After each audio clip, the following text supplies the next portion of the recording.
The story begins in a damp cave enveloped by darkness, where terrifying screams echo through the walls. Their leader, a goblin with bloodshot red eyes, goes mad and declares himself the new leader. However, his comrade disagrees, believing that he has done the most work and should be the leader instead. Filled with envy and rage, he charges at his comrade, biting into the other's nose. The cave is now filled with chaos as screams ring out more violently. Other goblins gather around, watching the battle with amusement and betting on who will win. Chaos is their favorite pastime, bringing endless joy to these simple souls. Amidst the excitement, they discuss bringing out the prey to satisfy their desires. The old leader had hidden a human girl, untouched thus far. The goblins whisper to each other, plotting to find and take her for themselves. Some hesitate, because the prey is protected by a different goblin. Unlike the others, this goblin wears tattered clothes that cover almost his entire body. His appearance is terrifying, not only due to his attire, but also because of the aura he exudes, almost human-like. When the previous leader died, they believed this different goblin would keep the prey for himself. They stare at him, waiting for the chance to snatch the girl. Smarter goblins suggest waiting longer. Their strongest members have gone ahead to find the prey. The plan? Let the strange goblin fight those guys, take advantage of the chaos, kill him, and finally claim the prey. However, they don't expect the strange goblin to overhear their conversation. Realizing the girl is in danger, he runs back to where she's held captive, easily outpacing the other goblins. Horror awaits him. The rebellious goblins are ready to violate the girl. Her eyes wide with fear, she begs for help. The strange goblin speaks, demanding they release her. The leading goblin refuses. The old leader is dead, and he considers himself the strongest. But the strange goblin is determined to protect the girl. The big goblin and his henchmen attack, outnumbering and quickly subduing the strange goblin. Yet, he doesn't give up. He believes these low-level goblins can't defeat him. Most importantly, he doesn't want to die there. Seizing the opportunity, he used his weapon to kill the biggest goblin, instilling fear in the others. Never before had a goblin wielded a sharp weapon and attacked like a human being. The strange goblin pointed his weapon at the rest, his words emotionless. Leave or die. These words, coupled with the image of the giant's demise, quickly frightened them. The remaining goblins fled, shouting threats as they promised to return with reinforcements. Despite their departure, the strange goblin remained vigilant, refusing to let his guard down. He knew that this was just the beginning of the hellish days to come, now that he had chosen to fight against his own kind. The girl's name was Kelia. She supported him and expressed gratitude for saving her once again. She sensed that he was unlike the other goblins. He had never harmed her. She hoped he would survive. While it was true that goblins typically wouldn't protect a human, there was a deeper reason driving the strange goblin's actions. You guessed it right. He was a human just a few days ago. Dian died in a terrible accident. Instead of meeting God after being hit by a truck, he found himself transferred to another world with a system. However, the system wasn't fully activated yet. Apart from being able to see some stats, it didn't seem to have any other functions and appeared quite useless. But since meeting Kelia, she explained the role of those stats in this world. This world was ruled by gods, and powerful monsters roamed its lands. Humans had demonstrated their significance on this continent through absolute power. Unfortunately, the goblin he was reborn as happened to be the weakest and dirtiest monster in this world. His stats were extremely low, making him vulnerable to being easily killed by his own kind. Currently, he was at level 5 with HP 20, Strength 5, and Defense 5. These stats gave him an overall strength of 30. Fortunately, his name remained unchanged. He was still Lamphine. However, there was a way for him to become stronger here: mating with girls. In this harsh reality, goblins could enhance their strength through constant mating and procreation. The catch? Goblins lacked a female gender, so they could only mate with other female creatures. That's why goblins constantly plundered and kidnapped women. For Lamthine, a former human, this behavior clashed with his morals. Yet, survival demanded strength, and this dilemma weighed heavily on him. Seeing Lamthine's worry, the girl reassured him not to overthink it. After spending days with him, she recognized that he was fundamentally different from the other goblins and genuinely didn't want to live among them. With a hopeful smile, she promised that when the knights came to rescue her, she would tell them about how he saved her. The knights, known for their fairness and justice, would likely agree to let him live in her village. Her optimism gave Lamthine hope. He believed what she said. Even if the system couldn't activate immediately, as long as he persevered until the humans came to rescue them and gained their protection, he could survive. Then, he could slowly figure out a way to fully activate the system. However, things weren't as easy as Lamthine had hoped. A scream, a sign of the goblin's return, prompted him to order Kelia to hide, and she obeyed. Immediately, the first goblin appeared, charging wildly at Lamthine. It screamed that humans had arrived and expressed its desire to mate with the girl to become stronger. The goblin knew that once it became stronger, it wouldn't be killed. Frantically searching for Kelia, it became an easy target for Lamthine, who swiftly dispatched the unfortunate goblin. Lamthine then informed Kelia that humans were here to save her. Her face lit up with joy. She assumed it was a knight. She said she would go out to check. Lamthine's face also brightened, assuming it was a knight.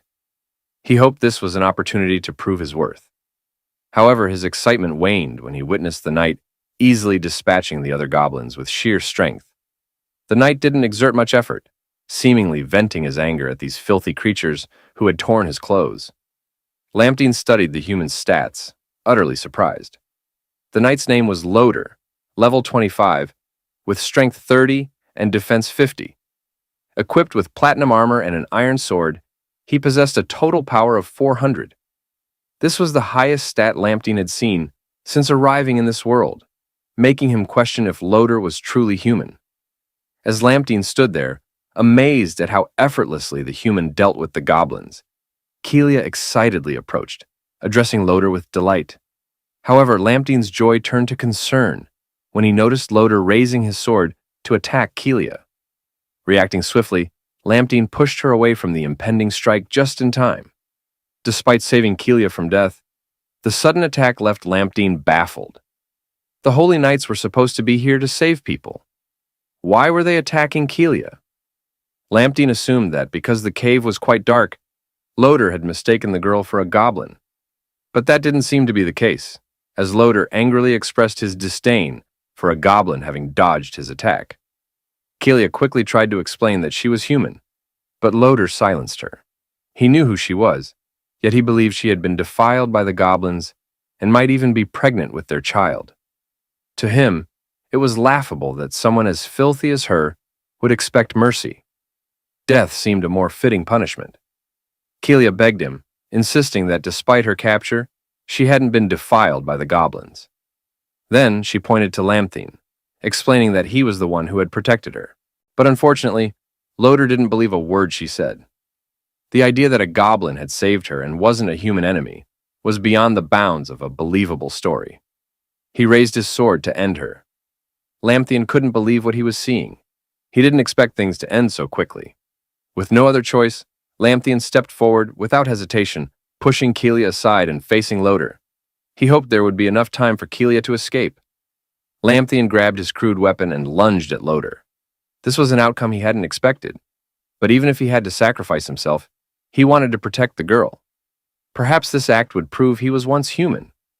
But before the collision, an aura enveloped Lamthine, leaving both him and low.Later astonished. This magic emanated from a woman dressed in white. Her aura exuded holiness and solemnity. She demanded that low.Later stop because she felt this goblin was strange. This woman was none other than Saint Ephra. Seizing the opportunity, Kelia crawled over and begged Ephra to save them. Ephra helped Kelia to her feet and presented her to low.Later, who had tried to kill her just minutes ago. Then, Ephra turned her attention to Lim Tian and asked if he could understand what she was saying. Lim Tian was trapped within the barrier. According to what Kelia had told him, Ephra was the saint and the spokesperson for the divine temple. She could be his only hope of leaving this place alive. Lim Tian quickly responded that he could understand. He took a deep breath and explained that he wasn't a monster of this world. He used to be human, but an accident transformed him into this goblin-like form. He could explain everything if she took him along. While low.Later thought this goblin was just a bit smarter than the others, Ephra smiled. Goblins were usually stupid and lowly creatures, unable to think or speak fluently. Yet, this goblin could speak, and this might be a blessing from the Holy Mother. Ephra turned to Kelia and asked her to confirm if this goblin really hadn't hurt her. Kelia happily confirmed that Lim Tian not only hadn't hurt her, but had also protected her from other goblins and provided her with food. This pleased Ephra, who realized the strangeness of the goblin. She decided to take it back to the temple and study it thoroughly before making any decision. Hearing this, Kelia was very happy because she had fulfilled her promise to the goblin. Ephra then turned to Lim Tian and asked if he was willing to go with them. Lim Tian was overjoyed and immediately replied that he was willing. Finally, everything seemed to be getting better for Lim Tian because he was with someone who could listen and understand reason. With a snap of her fingers, Ephra quickly shattered the barrier that imprisoned Lim Tian. She then ordered everyone to prepare to leave. Lim Tian felt a sense of safety about his future, for which he was incredibly grateful. He immediately approached Ephra to express his gratitude, promising that he would repay her. But as he looked closer at her face, he noticed a cruel smile that took him by surprise. The next thing he heard was a sound he was all too familiar with, the sound of metal piercing flesh. He knew what was happening, but he turned back in fear. That fear was immediately confirmed. Kelia was dead. Her lifeless body lay motionless on the cold ground. Lim Tian was stunned, unable to move. The shock was too great. Just as he thought things were getting better, it turned out to be a cruel lie. At this moment, the voice of the woman he had thought was his savior rang out, accompanied by cruel laughter. She mocked his naivety and declared that his willingness to follow her was the best way to repay her. Lim Tian now understood the cruel reality of this world. A week passed, and in the village, the bell tolled, summoning everyone to the town square. As they gathered, low.Later addressed the assembled villagers, announcing the devastating goblin attack on Brighttown. Fury ignited among the villagers.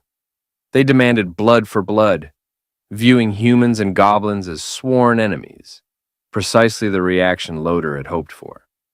After fueling their hatred, low.Later began to praise the temple. He explained that acting on the temple's behalf, the knights had slain these goblins and avenged the villagers. Then, the holy maiden Ephra stepped forward. With her powers, she prayed to the temple, assuring the villagers that it would always protect its faithful. Her words instantly swayed even the previously skeptical villagers, reigniting their faith. They turned to the temple with renewed devotion and trust. Later, Ephra returned to her chambers, basking in the success of her speech. It was nothing new. These villagers were the most gullible fools imaginable. They would pray even harder, worship the temple more fervently, and bring her more offerings. Her smug satisfaction was abruptly interrupted by a voice calling her name. The person who called her name was the goblin Lim Tian. He had regained consciousness, and it was clear he had been through hell. Horrifying scars covered his body, and one eye had been gouged out. Despite his injuries, a burning rage blazed in his remaining eye. Ephra ignored his words, a twisted smile playing on her lips. She was amazed by his tenacious spirit. It had been a long time since she'd seen such determination to survive. Perhaps this was why the temple hadn't eradicated all goblins from the continent. Lamthine's return to consciousness excited Ephra. She could continue her experiments, observing how the poison affected him. Lamthine, enraged, repeated his accusations. "You tricked me. You killed Kelia. Is this the true face of your temple? This so-called justice that humans boast about?" His fury was met with Ephra's cruel indifference. She silenced him with a sharp thrust of her staff against his mouth. She laughs, mocking his anger, and stating that, how dare a weak, filthy creature like him, a degenerate goblin, speak of human justice? She claims Kelia was under a spell and dared to speak for him, a betrayal that led to her death. "Goblins are nothing more than insects on this continent," she continues, "and it's a great honor that the Holy Maiden even speaks to him, and telling him to be grateful and use his wretched little body to serve mankind and the temple's experiments." The brutal torture continues, leaving Lamthine helpless to resist the endless, unbearable pain. Even when he falls unconscious, he's quickly awakened by the torment. He wonders if he'll die here, but he can't blame anyone but himself. Reborn as a lowly goblin, he had naively believed in the kindness of humans, not of his kind. His weakness and naivety led to Kelia's death. Captured by the villagers, low.Later and Ephra tortured and tormented him with every imaginable cruelty, taking sick pleasure in his suffering. Lamthine's suffering eventually comes to an end as he's tortured to death by the cruel woman. His only wish in his final moments, never to trust humans again. If he could do it all over, he'd crush their bones and drink their blood, but that's only if he could be reborn. As his consciousness fades, Lamthine awakens in a different space, a place filled with brilliant white light and twinkling stars. His body is fully healed. Before he can ask where he is, a system window appears, informing him that the Goblin Life Simulation System has been activated. He has died. A brief summary of his life flashes before him. Due to his naivety, he forgot he was a goblin. Humans will never trust goblins, and he died from torture and abuse. This pain will be engraved in his mind, and he will never forget. As a result, he is the most tragic character in the Rebirth system. The system presents a choice: start again, or let his soul dissipate. Excited for revenge, Lamthine chooses to be reborn as a goblin 1 week earlier. A white light envelops his body, signaling the start of his Goblin 2.0 life. His eyes now filled with rage, this rebirth is slightly different, his chance for vengeance against low.Later and Ephra. To help him live longer, the system decided to grant him a little more power. Feeling the newfound strength, Lamthine smiled with satisfaction. Even if it was just a small improvement, coming back to life was the most crucial thing. However, it appeared that this was his only chance. The system immediately warned him of danger. People from the temple were approaching, and if he died again, he wouldn't be reborn. This revelation shocked him, but he didn't expect more. Being reborn once was already a miracle. Still not strong enough to take on the temple, he promptly asked the system for guidance. It introduced him to the Goblin Life Simulation System, which could simulate his life and predict future events. Each choice he made would lead to different outcomes. The simulations required 24 hours to complete, and afterward, he would earn points that he could exchange for items within the system. Lamthine found this amusing. The simulation method allowed him to glimpse the future, so he immediately began using it. The system reminded him of the current situation: escape from the Goblin Cave. To do so, he had two options. 1. Warn his goblin friends and unite to face the humans, reward 10 points. 2. Hide in the cave and hope the temple people wouldn't find him, reward 0 points. Lamthine considered his choices. Although there were 3 options, he was certain that even if all the goblins in the cave united, they couldn't defeat low.Later. The battle would end in their deaths, and he wouldn't escape. Nevertheless, he chose to simulate the first option. His hope was to earn enough points to exchange for a weapon from the shop, allowing him to execute a sneak attack on low.Later as predicted. After the simulation, All the goblins were killed. A complete failure. The system advised him to think carefully when making decisions and rewarded him with 10 points. Despite the failed plan, Lim Tian was pleased with the points he received and quickly accessed the system's shop. Numerous weapons materialized before him, but the problem lay in his insufficient points. The only item he could afford was a short knife, which would boost his movement speed by 10% and increase his strength by 15 points. He seized the knife, and the stats immediately appeared on his information panel. At this moment, Lim Tian recalled Kelia and wondered why he hadn't seen her. The system informed him that due to his rebirth, events in this world had shifted. Kelia hadn't been captured by the goblins. Instead, she lived happily with her family in the village. This news brought a smile to Lim Tian's face. He felt he had fulfilled his promise to bring her home. Now, with no worries on his path to revenge, he focused on escaping and surviving. He chose a narrow exit from the cave, anticipating fewer guards. Outside, only 2 guards conversed. These goblins were weak, making their task straightforward. Lim Tian listened carefully as they discussed their orders from low.Later. Kill any girl who escaped and prevent their return to the village. This conversation confirmed Lim Tian's belief that everyone in the temple was heartless, willing to kill their own kind. As a goblin, he saw no reason to show them mercy. Pinching his nose, he imitated a woman's distressed voice and pleaded for help. The guards immediately reacted, eager to kill the girl and claim a reward from low.Later. One of them entered the cave, knife concealed behind his back, reassuring the girl that he was there to take everyone home. But when the figure emerged, it wasn't a woman. It was Lim Tian, brandishing a sharp knife at the knight. At the exit, the other guard noticed his comrade's odd behavior and approached. Shocked to find a goblin standing there, he barely had time to react. In a flash, Lim Tian dispatched the first knight, who crumpled to the ground in pain. The second knight, overcome with fear, screamed, "You can speak human!" Lim Tian's blade was the only response to the knight's terror. Knowing he was no match for Lim Tian's power, the knight realized he faced death. In desperation, he begged for mercy, knelt, and pleaded for compassion.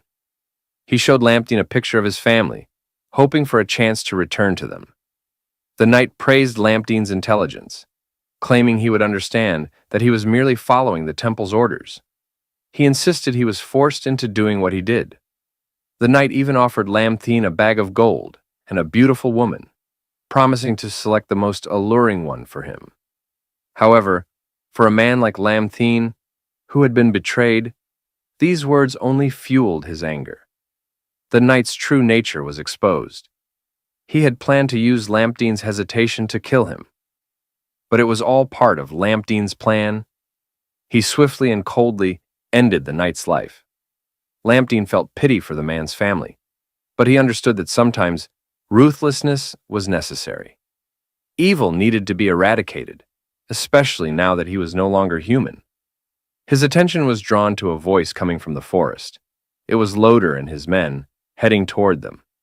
Lim Tian quickly removed the knight's clothes and left in a hurry, promising to find low.Later and Ifra soon. Later, low.Later and Ifra arrived at the scene. They were stunned to find the bodies of the 2 temple knights. After examining the bodies, low.Later suspected a goblin ambush. The clean, swift cuts were unusual.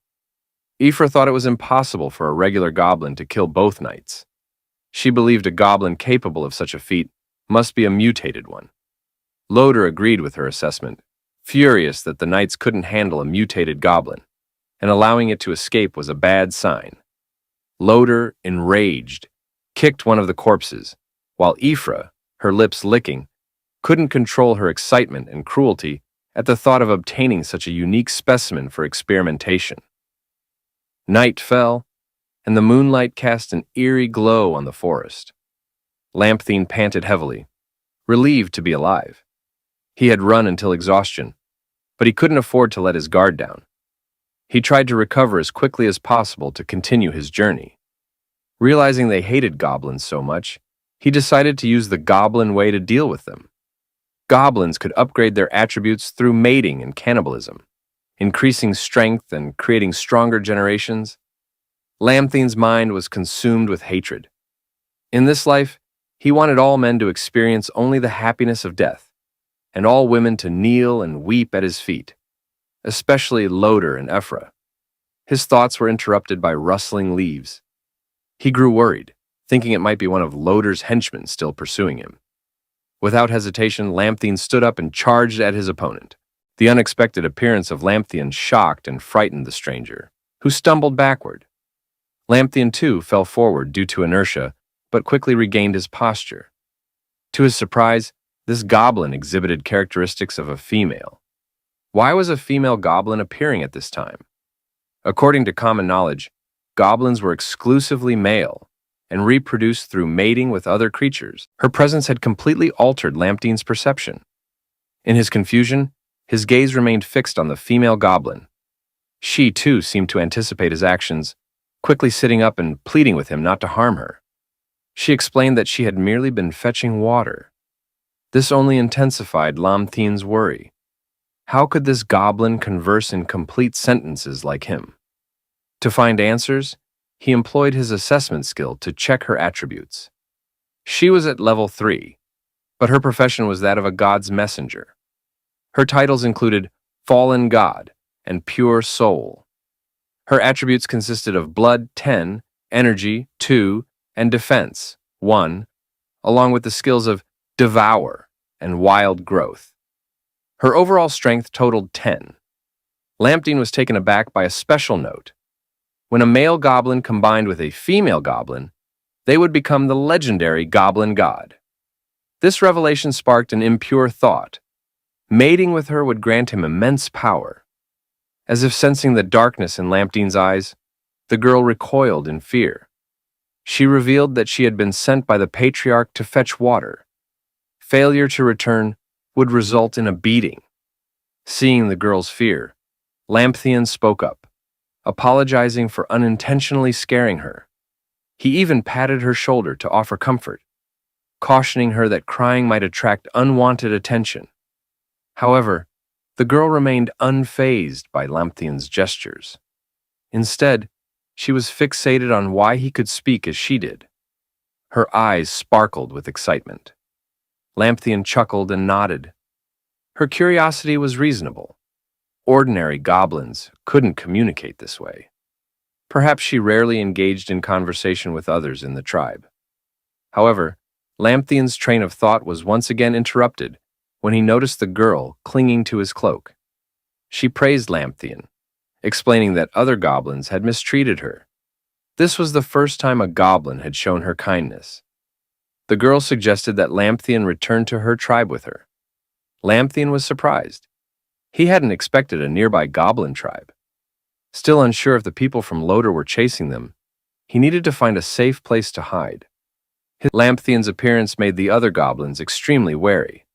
He was a stranger, dressed like a human, something they had never seen before. Lam Tian calmly observed the number of goblins present and decided to start building his kingdom from here. With a composed demeanor, he explained to the goblins that he wanted to join them and meet their leader. However, his proposal was immediately rejected. They deemed a freak like Lam Tian unworthy of meeting the patriarch. Instead, they planned to capture him and present him to the patriarch. At that moment, the girl stepped forward, blocking the goblins.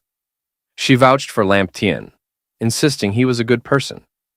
The commotion caught the patriarch's attention. His appearance surprised Lam Tian, a grizzled old goblin with a staff adorned with many skulls.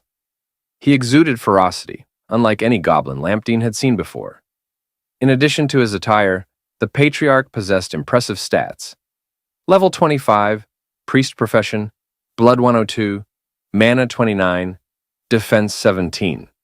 His skills included Devour, Summon, and Thorn Control. Equipped with a skull staff and bone chains, he boasted an overall strength of 200. Lam Tian's eyes widened with vigilance. He hadn't expected such a formidable goblin in this tribe.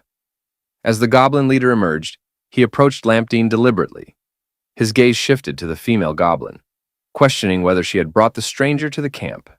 The girl, her expression filled with worry, confirmed that she had indeed brought Dian here, explaining that he had nowhere else to go. With terrifying red eyes, the leader praised the girl for her actions. But then, to her surprise, he issued a chilling order. The other goblins were to seize Dian, intending to kill and devour him. The goblins, excited at the prospect of a meal, leaped up in glee. They shoved the girl aside and leveled their weapons at Dian. Reacting swiftly, Dian drew his own weapon, commanding them to halt. He claimed the ability to create weapons and proposed that joining their tribe would make them stronger. The iron knife in his hand immediately caught the leader's attention. The leader closed the gap, scrutinizing Dian's face, claiming to detect deception. However, he also expressed curiosity about the weapons Dian could forge. Dian drew upon his knowledge of modern technology, explaining that he could craft weapons from iron, provided they could find iron ore. He promised that given enough time, he could create weapons more potent than the knife. Observing the leader's hesitation, Dian emphasized that possessing iron weapons would give the tribe a fighting chance against humans and other monsters. The goblins began discussing the advantages of iron weapons. They recognized that, compared to humans, goblins were weak creatures. But with iron weapons, they could venture north to capture girls for mating. Faced with these immense benefits, the leader ultimately agreed to give Dian a chance. He demanded that Dian find iron ore and create weapons within 3 days, or he would be eaten. Not only him, but the female goblin would be eaten too. Hearing this, the girl became extremely worried. After giving his demands, the leader and the goblin horde left. Comforting the girl, Dian looked towards the leader with a hint of anger and silently judged him as a cruel person, willing to kill even members of his own tribe when enraged. Dian suppressed his anger, knowing that he couldn't defeat the leader with his current strength. He needed to use this time to create weapons and become stronger. The next day at dawn, Dian led the goblins of the tribe to search for iron ore. Them with the iron weapon, they rushed off to find the iron ore, not forgetting to threaten Dian with death if he failed to create weapons. Dian thought to himself that sooner or later they would kill him after obtaining iron tools. The task at hand was to become stronger. Observing Gobu's information, the notification about mating with her to become a goblin god caught Dian's attention. He decided it was time to engage in adult matters. Seeing Gobu in tears, Dian urged her to stop. He sat down beside her and asked if she wanted to follow him. He promised to protect her, provide food, offer a warm home, and ensure she wouldn't be bullied. The girl appeared confused, questioning the truth of his words. Dian looked at her sincerely, affirming that everything he said was genuine. However, he admitted his current weakness and the need to become stronger to prevent further mistreatment. Gobu asked how she could assist him in this endeavor. Dian felt a little embarrassed, but explained that mating would make him stronger. This revelation caused Gobu's face to flush. Suspicious, she asked if he was telling the truth, admitting she had never tried such a thing before. Dian, flustered by broaching this topic, reassured her that everything would be fine and that he'd assist her if she wanted. Without waiting for her response, Dian gently kissed her soft lips and then laid her down on the ground. The girl, embarrassed yet willing, agreed to bear his children. Shy sounds echoed through the air. Simultaneously, notifications appeared one after another, informing him that mating had raised his current level to 7. The sound of upgrading resonated, increasing his attributes as well. After some time, Dian's body underwent transformation. His muscles became more defined. Now, at level 7, he possessed 40 HP, 10 strength, 6 defense, and a total strength of 65. The change surprised him. He believed that if he continued on this path, he could defeat the goblin leader. Dian warmly stroked the girl's head, telling her that she was now his wife, and that he would protect her forever. Exhausted, the girl blushed and thanked Dian, calling him a good person. Just then, A cry for help caught their attention. Looking in that direction, they saw a goblin running toward them in fear, closely pursued by a large wolf. What intrigued Lim Tian was the iron ore clutched in the goblin's hand. He hadn't expected to find iron ore here, but before he could claim it, he needed to address this immediate threat. Lim Tian swiftly drew his knife and instructed Gobu to wait. Gobu looked at Lim Tian with trust, reminding him to be cautious. For Lim Tian, this wolf represented a test of his strength. The wolf was about to pounce on the unfortunate goblin, who was desperately trying to escape. However, Lim Tian suddenly appeared, brandishing his sharp iron knife and charging directly at the large wolf. The fleeing goblin was utterly surprised by this action. Fear filled its eyes as it witnessed Lim Tian dispatch the wolf with a single blow. In the goblin's eyes, Lim Tian had become a formidable figure. When Lim Tian requested the iron ore, the goblin immediately handed it over, overwhelmed with fear. Holding the iron ore in his hand, Lim Tian chuckled with delight at its high quality. Now, they needed more of this precious resource, and upon their return, he planned to forge weapons for the goblins and their tribe. 2 days had passed, and with the help of other goblins, Lim Tian successfully forged a spear with an iron blade. Although it wasn't aesthetically pleasing, it marked a significant achievement for Lim Tian and the goblin community. They marveled at the fact that Lim Tian could create a weapon from iron, but they remained skeptical about its effectiveness. To demonstrate the new weapon's power, Lim Tian confidently thrust the spearhead into the tough skull of the tribe's most fearsome creature, Wolf. As expected, the iron spear pierced through effortlessly. The other goblins watched in astonishment. The goblin had previously saved pointed at the crocodile wolf's lifeless body, exclaiming that he had witnessed Lim Tian defeat the wolf within seconds using the iron weapon. The consensus emerged. The iron spear far surpassed the stone spears they had been using. While the goblins discussed the implications, Lim Tian raised the spear high and asked if they desired similar weapons.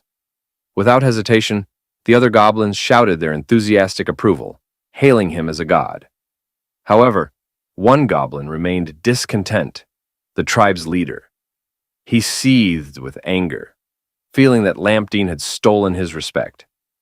The leader slammed his skull-headed staff onto the ground, locking eyes with Lim Tian.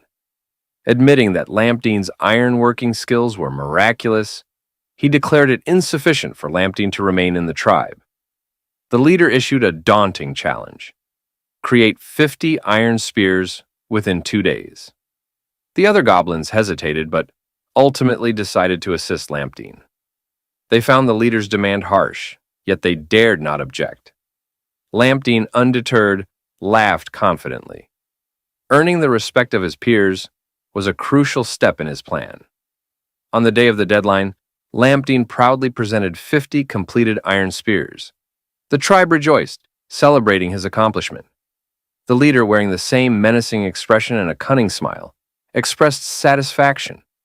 Lim Tian had proven himself, securing his place among the goblins. To commemorate Lim Tian's acceptance into the tribe, the leader organized a feast, demanding everyone's participation. The goblins danced and celebrated. The feast unfolded swiftly around the bonfire. Gobu sliced a succulent piece of pork and presented it to Lim Tian, the choicest morsel. Lim Tian accepted with delight, but as he continued eating, a searing pain gripped him. He collapsed to the ground, writhing in agony. Gobu's terror was palpable. It was evident that Lim Tian had been poisoned. The perpetrator? None other than the tribe's leader, who approached Lim Tian with a malevolent grin. The leader accused Lim Tian of foolishness, claiming to discern his true intentions. Those who dared challenge his authority, the leader declared, had only one destination: hell. Before Lim Tian could respond, the leader seized Gobu by her hair, dragging her closer. He reveled in Lim Tian's distress, intending to make him witness Gobu's demise.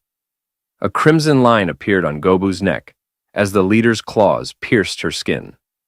However, the blood that spurted forth wasn't Gobu's. It was the leader's. Lim Tian had severed the leader's arm. The poison had weakened Lim Tian, but he fought back. Using the bone chain in his hand, he retaliated. Lim Tian too sprang into action, deftly evading the leader's attack. With lightning speed, Lim Tian aimed his iron knife at the leader's head, ending his life. The goblins stared in terror at their fallen leader. Lim Tian stepped forward, proclaiming himself their new leader. Under his guidance, they would evolve into a formidable goblin tribe, one that never lacked for sustenance. He embraced Gobu, raising his knife high, asserting his supremacy over the tribe. Empowered by Lim Tian's strength, the other goblins swiftly accepted him as their leader, their simple minds fixated on primal desires, meat, and mating. In return for their loyalty, Lim Tian presented them with the lifeless body of their former leader. With permission granted, they unleashed their innate brutality, tearing into the corpse with savage fervor. Lim Tian's stomach churned with disgust, yet he understood that this brutality was the harsh reality of their existence. His focus shifted. Now, Lim Tian aimed to build a tribe that would thrive and grow stronger. Revenge simmered within him, and this gruesome act marked only the initial step. Amidst the chaos, unnoticed by all but one pair of eyes, a golden-haired elf girl observed from a distance. Her curiosity stirred as she wondered about the unfolding scene. Under the hazy moonlight of the strange world, amidst the ominous shadows of the trees, strange-looking houses appeared. A figure moved with incredible speed, taking just a few leaps to enter a brightly lit house. But what was truly striking was the horrifying scene below. Countless withered blue goblin corpses hung from large bones. The elf girl stopped in front of a house. This was the one who had secretly watched Lim Tian's tribe. She was Kasana, the princess of the elf tribe and a guard elf. When she saw the elf girl return, she was overjoyed. Ignoring the guard, Kasana immediately went inside. The guard was worried, as if there was something inside she shouldn't see. But Kasana didn't care. She said she had important news for her mother. Pushing the door open, Kasana rushed in and shouted, "Mother, she has something very important to report. There's strange activity in the goblin tribe in the eastern forest." However, the scene inside left her utterly bewildered. Elves were known as a noble race with brave warriors, yet here was a promiscuous elf, her full breasts on display in her revealing outfit, enjoying special attention from two men. Kasana blushed, stammering apologies and saying she had something to do. Before she could turn away, the queen's voice rang out. She demanded that Kasana stop and asked what urgent matter brought her there so hastily. Kasana's eyes turned serious, and she once again mentioned the goblin tribe in the forest. The queen didn't seem interested. She considered goblins low-level, weak, and filthy creatures. Kasana quickly explained she found the remains of a bear in the demon forest, completely chewed up. There are signs of a struggle and many goblin footprints on the ground. The bear was likely killed by goblins from the demon forest. That giant bear is practically the strongest creature in the forest. Those goblins shouldn't be able to kill it. Her voice grew anxious. A few days ago, he saw the goblin leader killed by a young goblin. She worried the bear's death is connected to that goblin. The queen was slightly surprised to hear about the new leader, but didn't seem overly concerned. What interested her was the growing number of goblins. The queen snapped her fingers, asking the man to continue serving her. She ordered Kasana to lead a group to eliminate the goblins, but told her not to kill them all, leave a few alive. This wasn't out of kindness. The queen wanted to harvest the hearts of living goblins to brew a tonic for the elf men in her tribe. Of course, Kasana knew the effects of this potion. Hearing this, her face flushed again. Due to Kasana's diligence, the queen offered her a man for the night. She even asked if Kasana had any special requests. Kasana was startled. This reward embarrassed her. She said she had to check on some things tonight and quickly bid farewell to her mother. Back at Lim Tian's camp, the goblins were in a discussion. On the ground was a map of the elf tribe, painstakingly investigated by Lim Tian's subordinates. The tribe consisted of 30 houses, all situated high up. Lim Tian praised his subordinate, promising him 2 elf girls as a reward after defeating the tribe. He told everyone to prepare iron weapons. Hearing about the reward of 2 elf girls, the goblin was excited and eager, immediately going to tell everyone to prepare their weapons. Lim Tian's expression wasn't joyful at the prospect of attacking another tribe. This was a world where strength determined survival.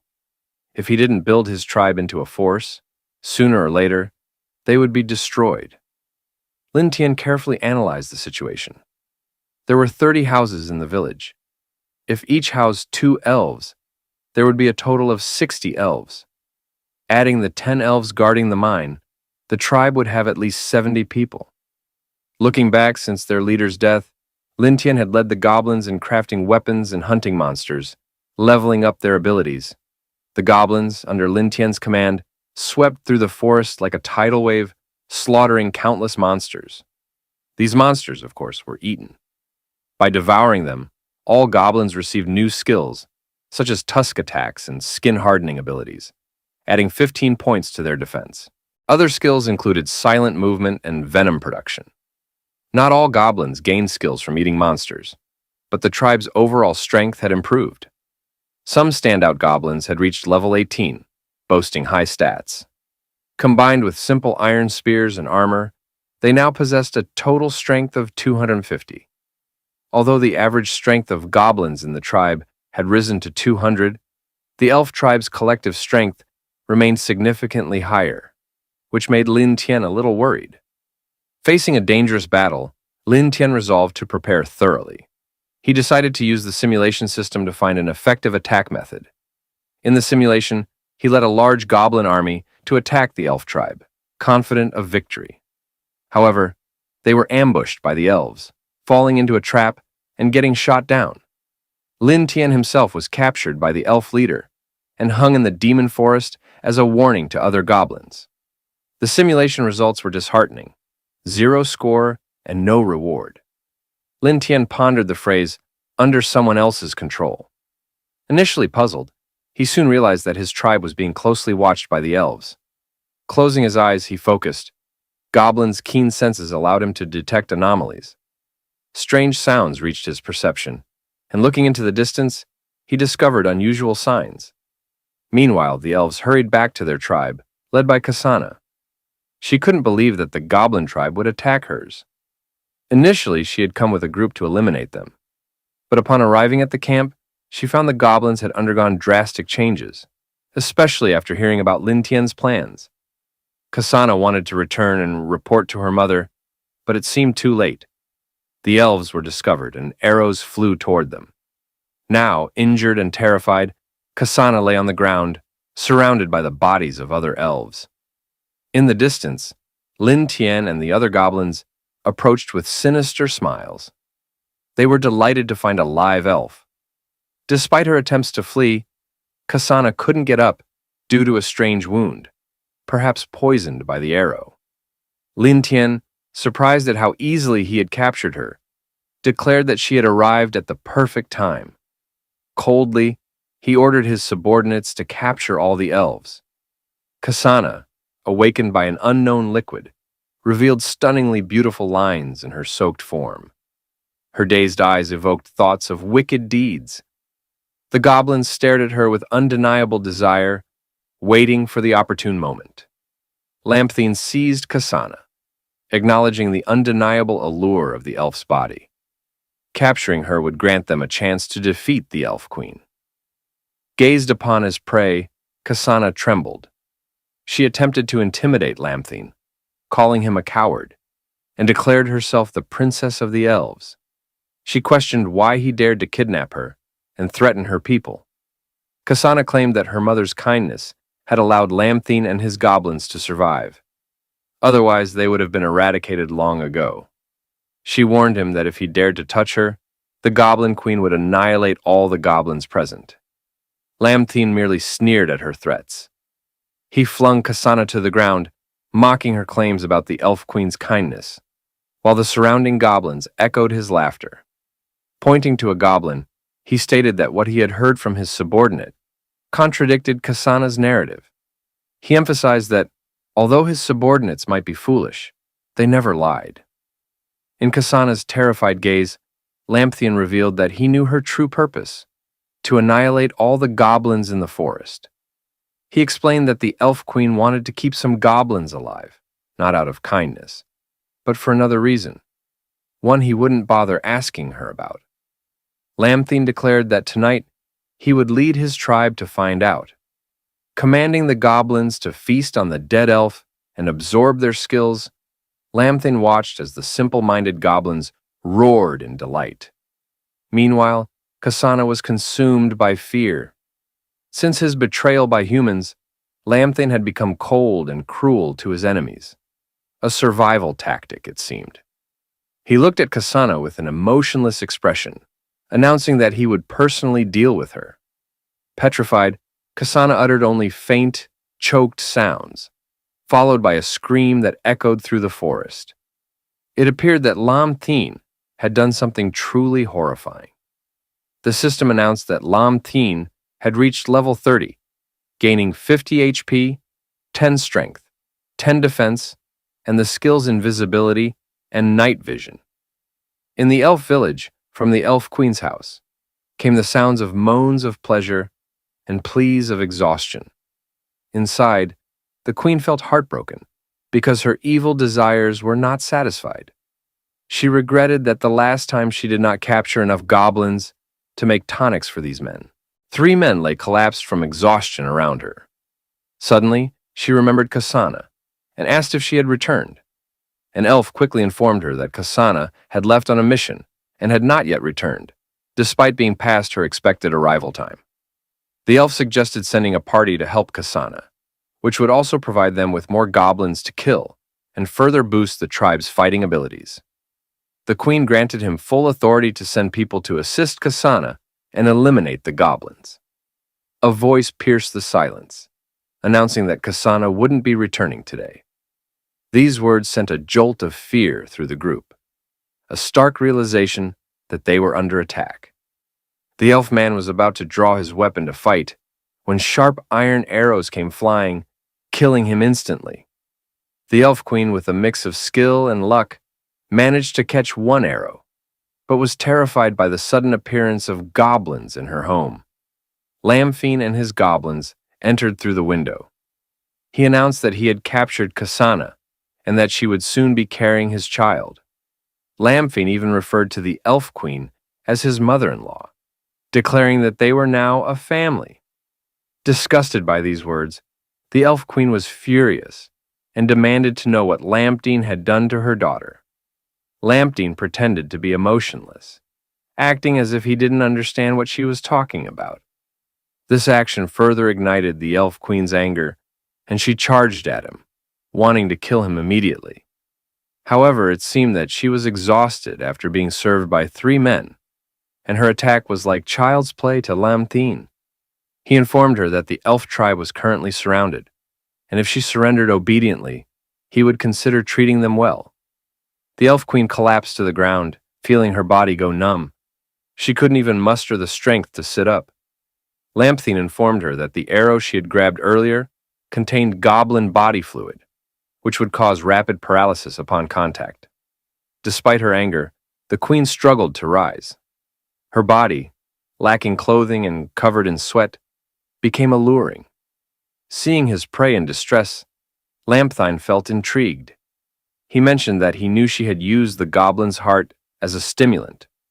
Surprisingly, the elves were so depraved that they utilized goblins in such ways.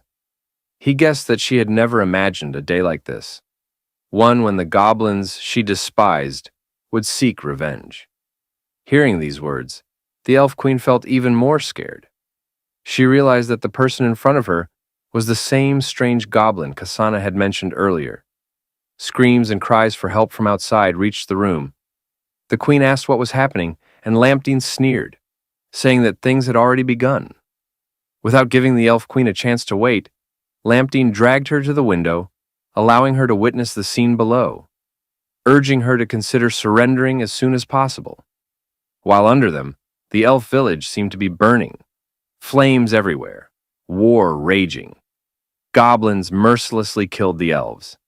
The desperate elves screamed and begged their queen for salvation, pleading not to be captured by the goblins. Seeing her elf warriors falter against the goblin onslaught, the queen's worry and fear overwhelmed her. In a moment of desperation, she asked a foolish question. What was Lamthine to her tribe? Lamthine understood her underlying concern. He explained that the elf strength hadn't diminished. Rather, his goblin tribe had grown stronger, leaving no hope for resistance. In the past, when the elves were mightier, they slaughtered goblins. Now, the tables had turned. The goblins were stronger, and it was only natural for them to retaliate against the elves. Lamthine urged her to face this grim reality and make a swift decision to minimize the damage. Approaching the elf queen, he whispered in her ear. Lamthine needed more powerful warriors, and he would spare her life. The fate of others in her tribe hinged on her choice. Outside, elf men continued to fall, and girls were captured by lustful hands. A barbaric scene. The queen's arrogance crumbled, and she knelt, begging Lamthine. She promised to fulfill all his demands as long as he spared her child. Displaying her vulnerability, she assured him that she would bear his child. After, Lam led his goblin army to attack the elf tribe. The sky stretched high, bathed in abundant sunshine, creating an incredibly beautiful scene. Kasana, reunited with her mother, felt a surge of happiness. However, her joy was short-lived. She was now a captive. The elf queen embraced her daughter, remorse filling her eyes. She had underestimated the goblins, never expecting their strength to surpass that of the elves. In the goblin tribe, only women and children remained, defenseless and unable to protect the elf bloodline. Outside, the once beautiful elf girls suffered as cruel tools of reproduction, enslaved by the goblins. The queen's heart ached at this sight. Realizing their new reality as slaves, the elves struggled to survive. The queen implored Kasana not to lose hope. Lamthine, appearing near the prison, issued a stern command. Wait obediently and bear children for him. In return, he promised ample food. Any rebellion would result in merciless death. Though the elf queen accepted her fate, she made one request. Watching young elves play innocently with goblin children, she saw them as her own. She begged Lamthine to allow her to care for these innocent lives. Lamthine, once human and now a goblin, understood the bond between mother and child. Hesitant but moved, he considered her proposal. Meanwhile, revenge against low.Later. Another month passed in the goblin camp, marked by the cries of newborns. These miraculous children bore the unmistakable appearance of goblins, their ugliness even frightening their mothers. The elf mothers hesitated to accept them as their own, but goblins possessed superior vitality, easing their concerns. Curious, Lamthine inquired about the number of births. Gobu calculated briefly and replied that approximately 30 to 40 children had been born. Their conversation was abruptly interrupted by Kasana's scream, a cause for concern, given that she carried his child. Lamthine materialized near Kasana and the elf queen, who anxiously supported her. Kasana struggled during her first childbirth, and it seemed she might not survive. The elf queen, surprised that a goblin understood such matters, implored Lamthine to assist Kasana. Despite Kasana's anger at his presence, he remained resolute. After a tense period, Lamthine successfully aided Kasana, saving her life. Gobu praised him as exceptionally talented, but Lamthine dismissed it as a minor feat. Exhausted, Kasana now rested, surrounded by young goblins. However, another scream pierced the air. Lamthine's attention shifted to a beautiful elf who had just given birth. She was bound, and two adult goblins sought to mate with her, heedless of her feeble resistance. Their actions cost them their lives. Lamthine dispatched one goblin, wary of the other. Lamthine had decreed that all elves post-birth should rest until fully recovered, with violators facing fatal consequences. Additionally, he increased the elves' food rations by 1 apple per day. The queen viewed Lamthine's actions more favorably. She remarked that he was unlike ordinary goblins. Lamthine humbly dismissed it as a normal gesture, emphasizing that treating the elves better would yield greater obedience. As the day wound down, Lamthine delved into simulations to earn points from the system, which he could exchange for new technologies. The current storyline revolved around the goblins' revenge. Having successfully captured the elf tribe and fertilized all the elves, their offspring now possessed stronger attributes. Recognizing the tribe's increased strength, Lamthine and cruelty toward the elves, her children were among them. Only his safe return could guarantee their safety. Lamthine couldn't help but admire the queen's cunning survival instincts. As Lamthine departed, Gobu shouted her support, promising to care for the tribe and hoping for his safe return. After that, the panel shifts to the town of Kwangmin. The air here feels heavy with tension, streets lined with armed and watchful citizens. Meanwhile, the faces of ordinary townsfolk reflect their worry. These knights patrol the area, scanning as if searching for something. Yet they remain oblivious to a shadowy figure lurking in a dark alley. That figure is Lim Tian, who silently observes from the shadows, confused by the heightened defenses and the presence of the patrol. He suspects the Holy Knights have something to do with this. With growing suspicion, Lamthian leaves the deserted alley, walking for a long time without hearing anything about Loader's group. This strangeness makes his steps more hurried. Thanks to an elf's invisibility spell, he remains unnoticed. To find useful information, Lampdean decides to head to the town square, where many people are gathered. There, he notices a group of armed individuals huddled in front of a large bulletin board. The board displays a ranking list of the knights in the town. While the ranking list isn't particularly interesting, featuring 1 platinum-level adventurer, 2 silver-level ones, and the rest at bronze level. What catches Lampdean's eye is Loader's name at the top. This confirms that Loader has grown stronger. This information proves useful to Lampdean. He realizes he must use this time to gather more information and plan carefully. Rushing into things would inevitably lead to failure in his quest for revenge. Lampdean seamlessly blends into the crowd, moving through the streets. Having once been human himself, he knows that the best place to gather information is a tavern. To his surprise, even before entering the tavern, he hears a familiar voice. A cunning smile spreads across his face. Inside, besides Loader and the knights of the temple, Ifra is there too. They're happily drinking together. One knight raises his glass, expressing gratitude to Ifra and Loader for saving him from a 4-armed ape monster. Ifra declares this victory as Captain Loader's, emphasizing that she wouldn't have been able to contribute without his exceptional skills. However, another man scoffs, claiming that the monster was too weak. In his view, the knight's inability to defeat it reveals weakness. The knight, enraged by this sarcastic remark, retorts that their story doesn't concern the man and orders him to leave. The tension escalates, and they teeter on the brink of a physical altercation. Thankfully, the tavern owner intervenes, diffusing the situation. He reveals that the dragon on Dragon Island is currently in its breeding season, kidnapping livestock and humans for sustenance. Rather than causing trouble in the tavern, he suggests that the two adversaries join forces to defeat the dragon. Lamteen, listening intently, senses the gravity of the situation.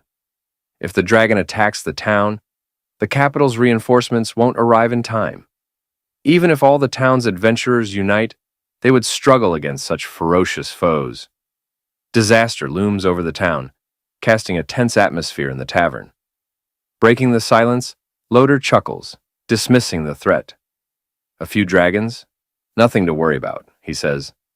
Then, with a flourish, he reveals crucial news. A holy knight is en route. Loader introduces her as his teacher, confident that she will join their group to defeat the dragons.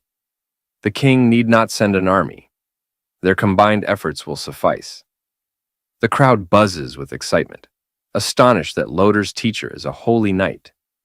If successful, this venture could elevate Loader to hero status in the town. Flattered by the praise, Loader stands up proudly, raising a toast to everyone. The celebration centers around the holy knight's imminent arrival and their anticipated victory over the dragons. Amid the cheerful atmosphere, Dian harbors a different plan. Recognizing the opportunity, he stands, settles his bill, and departs. His sudden exit catches Loader's attention, prompting him to inquire why Dian isn't staying for drinks. Dian turns his head, fixing his gaze on Loader. "We'll have plenty of opportunities to drink together in the future," he declares, then promptly departs. His arrogance doesn't go unnoticed by Loader and his men, provoking their anger. As time flies by, the townspeople cheerfully celebrate the holy knight's arrival. Inside a church, a blonde-haired woman prays, with Loader standing dutifully behind her. He politely addresses her as Master. The dragons continue to wreak havoc, inching closer to the town. Fear grips the hearts of the townsfolk, preventing them from letting their livestock roam freely, lest the dragons attack. The woman, her captivating blonde hair contrasting with her silver armor, takes up her weapon and rises. She questions Loader about the preparations she requested. His response is succinct. "I've prepared 10 dragon hunting crossbows, strategically placed at the highest points in the town." The woman's expression shows approval. However, she emphasizes the need for flawless execution. Any mistake would be a significant embarrassment. Stepping outside, the woman becomes the center of attention. The crowd below buzzes with excitement. It's their first glimpse of the holy knight. They marvel at her beauty, speculating on which man could possibly win her heart. To them, she seems an unattainable existence. Even the king wouldn't dare express an opinion about her actions. Surveying the worried crowd, the woman recognizes the gravity of the situation. Gathering so many people here is unnecessary and dangerous. She issues a command. Order the knights to disperse the crowd. But it seems that's no longer necessary, the woman declares, her voice tense. The commotion has drawn the attention of the dragon, which now charges toward the town, terrorizing everyone in its path. An unlucky soul is snatched away by the beast. The woman urgently explains that this is merely a scout dragon. Once it appears, more dragons will surely follow. She turns to Loader. "Gather your men, take position on the wall, and prepare for battle." Beyond the town's borders, on a cliff, a goblin scurries along. He reaches his leader, Lim Tian, and reports that the dragons are approaching. From his vantage point, he observes numerous guards stationed on the wall. The goblin seeks guidance. What should he do next? Lim Tian's response is succinct. "Be silent and wait. It's not time to act yet." As the leader, Lim Tian has brought his army here, patiently awaiting the dragon's onslaught, a calculated strategy to inflict maximum damage upon the town. The scene shifted as one of them was attacked by a beam that pierced the creature's chest without missing its mark. Both Freya and Loader were shocked by this display of marksmanship. As they turned around, they saw Later's master, the sword Saintus, explaining to a soldier how the dragon-hunting crossbow worked. After demonstrating to the soldier, she immediately instructed them to go to their dragon-hunting crossbows and prepare to defend the town. They ran towards their weapons and began loading them. After a few seconds, all the weapons in the town were ready. It was as if a massacre was occurring, as multiple dragons were shot down by the dragon-hunting crossbows, falling to the ground. One soldier was happy with the power of the dragon-hunting crossbow, but another was worried as he saw another army of dragons, far larger than the first, appearing from the thunderclouds engulfing the town. Thunder strikes filled the air, and the soldiers were in shock at the sheer number of dragons coming to invade their town. Freya and Loader were together, unable to comprehend what they had gotten themselves into. They realized the whole army was led by a thunder dragon mother, much larger and more dangerous than the rest. Even the soldiers were ready to evacuate, quickly preparing to run. The whole town knew that the dragon-hunting crossbows were not meant to harm this thunder dragon. Fear struck their minds as they realized their weapons were not designed for hunting dragons of this magnitude. Suddenly, the dragons spotted the soldiers and began attacking the town's borders with a large beam of fire. All the soldiers started evacuating the area, knowing for sure that the city was about to fall into the hands of the dragons. Suddenly, the soldiers heard the sword saintess as she told everyone not to panic because she was going to deal with the thunder dragon mother. She still wanted all the soldiers to defend the city. She opened a portal in the ground and materialized a legendary sword from inside. The dragons started attacking the city with fireballs, but they realized that the whole city was protected by a blue barrier. Lin observed everything from a distance and was surprised that the barrier withstood the attack by the Thunder Dragon Mother, a level 79 ancient dragon with the title of Queen of Dragon Island. The Thunder Dragon had a health of 4100, a strength of 510, and a defense of 580. She possessed the skills of Dragon Flame, Demi-Humanization, Dragon Roar, and Ancient Call. Lin realized that this dragon was an absolute monster in every way. As Lin appraised the Sword Saintess, he discovered that she was a level 80 sword master, the strongest swordsman and dragon-slaying hero, with a health of 1700, a strength of 690, and a defense of 700. She possessed Sword Chi, fusion of man and sword, Iron Gale, Splitting Stars and Moon, Swords Reincarnation, and Ancient Sword Intent. Overall, the Sword Saintess was more powerful than the Dragon Mother. She began leaping toward the leader with the intention of killing her. Looking at both status windows, Lin was thankful that he didn't have to engage in intercourse with them, as it would have caused big trouble for him. The Saintess landed on the wings of the Thunder Dragon, using her sword to pierce through one of the dragon's wings. Observing this, Lin realized that even though the Dragon Mother was slightly weaker than the Saintess, she was holding up due to her high health points. He knew that this fight was going to last for a while. Suddenly, as Lin looked up, he saw that the Thunder Dragon Mother took the Sword Saintess with her to another place to fight. He realized this was an excellent opportunity for him, because the chance to take revenge on humanity had come. He decided to go to the city, and as planned, they would split into groups. One group would cause a commotion with the humans, while the other group of goblins could ambush low.Later and take revenge. Hearing the plan, the whole goblin army agreed and started moving toward the city's entrance. As the scene shifts, we see that the smaller dragons were still wreaking havoc everywhere, and the soldiers were trying to protect the people. Low.Later was fighting one dragon at a time, thinking that these flying dragons were too difficult to deal with. Still, they were beasts and did not possess human intelligence. Thanks to his master, Low.Later had also become a brave dragon slayer. Suddenly, someone came running toward Low.Later from behind, telling him that the goblins were invading the city. In the midst of the dragon crisis, Low.Later was shocked to the core. As he turned around, he saw that dragons were still attacking the civilians, and now he had another problem to deal with. He turned to the man, warning him not to dare play tricks on him. But when the man insisted, Low.Later wondered how the goblins dared to invade the city during such a crisis. Suddenly, Low.Later heard a scream for help, and as he turned around, he saw a goblin chasing a young girl, causing a commotion. Low.Later clenched his teeth, unable to understand what was happening. Somehow the soldiers were able to defend themselves from the dragons using huge shields. Low.Later analyzed the situation and realized that there were not many small dragons left in the city. He told the soldiers to hold on to their shields and defend the city, while Freya joined him to deal with the goblins. The soldiers continued defending the city, while Freya and Low.Later ran toward the goblins. This time, however, the goblins were not as stupid as before. They were waiting for Freya and Low.Later to arrive at a specific spot. Freya, being a bit smarter, realized that Low.Later should not run because it might be an ambush. Inside the manhole, a goblin was hiding, ready to launch a surprise attack on the general. Finally, Lin commanded the goblins to take action. and low.Later realized that he was running into a trap.